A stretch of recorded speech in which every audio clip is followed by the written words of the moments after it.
got my coffee.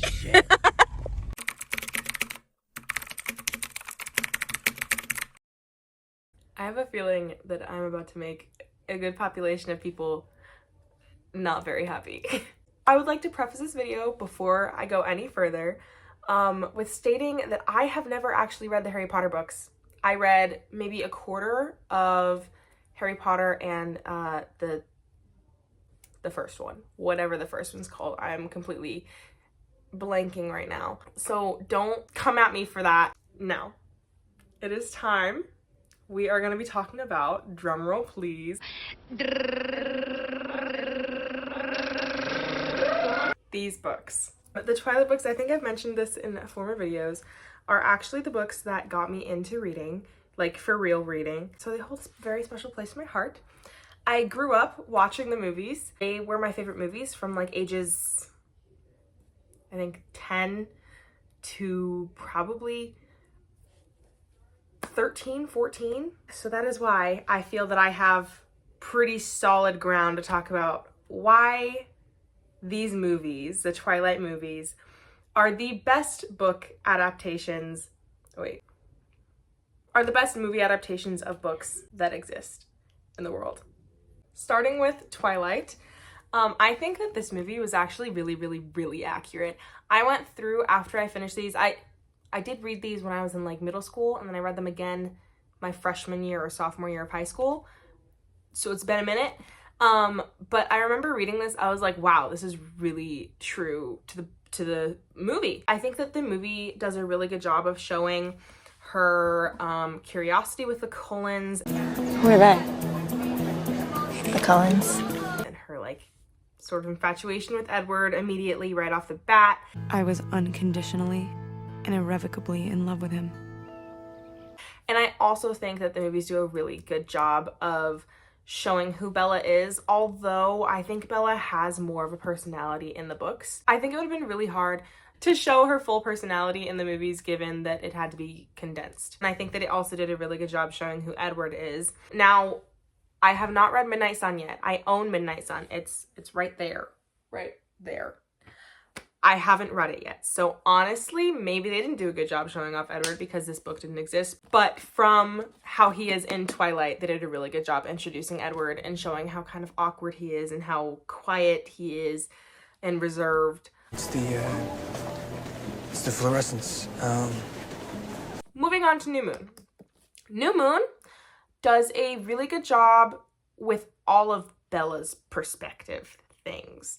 I think that New Moon does a great job showing how she found comfort in Jacob after Edward left. I think it does a really good job showing how depressed she was after Edward left. I love this. Because in the movie, we have Bella's little montage where she's going through the motions and it shows like, okay, October, November, December, and it just shows her being like completely depressed for like those couple months. I do think it does a really good job showing how Bella was like completely reckless trying to find Edward, because that was a big theme in this, obviously, because it's a big theme in the movie. And also, let me tell you, I love the scene where she's running through Italy to get to Edward, because it is exactly how I picture it in my head. And also another scene that's really accurate to me is also, I said also a lot, it's fine, is her dream scene in the beginning when she's like seeing herself but she thinks it's her grandma. That's another big one that I'm like, this is exactly how I saw it when I was reading the book. And I also really liked how in New Moon, just like in general, we got to see a lot more of the, I can't remember the actual name, but more of like the tribe culture and the werewolf culture on Jacob's side. Then we have Eclipse. I thought Eclipse was great. Eclipse actually is my favorite book of all of them. And it's also my favorite movie of all of them. And I think they did a really great job with this one, especially because there wasn't much that was cut. Obviously, like, there was stuff that was cut because a movie's a lot shorter than a book, but there wasn't much as far as I can remember. And I remember that the fight scenes and the dynamic of the love triangle and the angst between Edward and Bella and Jacob and Bella and all this stuff that was going on underlying the main plot was portrayed excellently in the movie, which I was actually really happy with, because obviously I watched all the movies first and then I read the books and then I watched the movies again.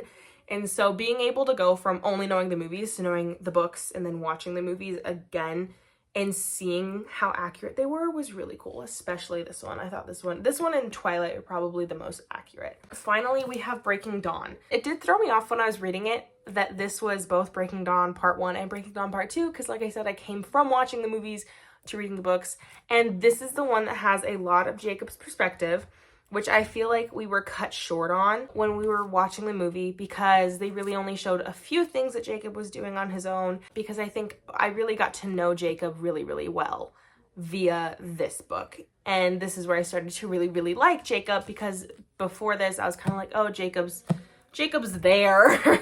But I did really like how they portrayed the pregnancy and the things that Bella was going through while she was pregnant. Tastes good. And the feelings that Jacob was having while she was pregnant. Wait. You're gonna make her drink that? It's the fastest way to test the theory. I think I'm gonna be sick.